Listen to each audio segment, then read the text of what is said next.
Informasi yang pertama, saudara, satu unit rumah warga di Desa Batero, Kecamatan Tenom, Kabupaten Aceh Jaya, dilalap si jago merah. Tidak ada korban jiwa dalam musibah ini, namun isi rumah dan barang berharga ludes terbakar. Satu unit rumah milik warga Desa Batero, Kecamatan Tenom mengalami kebakaran sekitar pukul 22:20 waktu Indonesia Barat tadi malam. Dari video amatir warga terlihat kobaran api melahap rumah warga setempat. Para warga bersama dengan kepolisian, TNI, dan petugas pemadam kebakaran berjibaku untuk memadamkan api.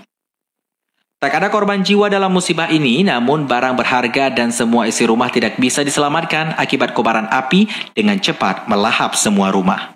Dari informasi, kebakaran terjadi saat pemilik rumah atas nama Murni sedang beristirahat bersama anaknya di dalam rumah. Dan setelah diketahui api membesar, korban meminta bantuan kepada warga yang ada di sekitar untuk memadamkannya, namun api dengan cepat membesar sehingga membakar seluruh isi rumahnya. Kepala Desa Batero, Amran, mengatakan musibah yang menimpa warganya terjadi sekitar pukul 10:20 pada tadi malam. Dijelaskan musibah yang menimpa warga menimbulkan kekecewaan masyarakat dikarenakan mobil pemadam kekurangan air sehingga rumah korban tidak bisa diselamatkan. Masalah kebakaran itu terjadi menurut laporan warga jam 10:20. Ada korban jiwa, Pak, dari musibah ini, Pak? Nggak ada. Oke, untuk terkait pemadaman ini, bagaimana tanggapan Bapak untuk mobil pemadam kebakaran?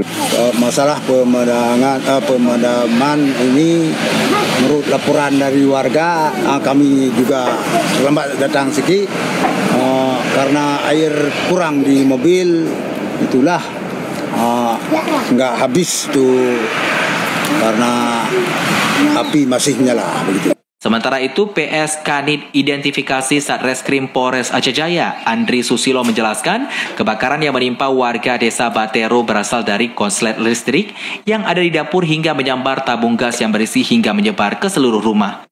Sementara hasil kami olah TKP dari tim Inavis Aceh Jaya, diduga sementara akibat konslet listrik dari dapur. Habis dari dapur listrik, habis itu menyambar ke gas yang masih ada isinya, jadi makin melebar dan mudah terbakar karena semuanya dari kayu. Karena posisi saat itu aktivitas di rumah tidak ada apa-apa lagi, jadi diduga sementara dari konslet listrik. Saat ini para warga setempat mulai melakukan pembersihan puing-puing dan barang yang perlu diselamatkan. Atas musibah ini, pihak kepolisian meminta pemilik rumah untuk berhati-hati, terutama alat listrik karena kebanyakan kebakaran rumah terjadi akibat korslet listrik. Dari Aceh Jaya, Musliadi TVRI melaporkan.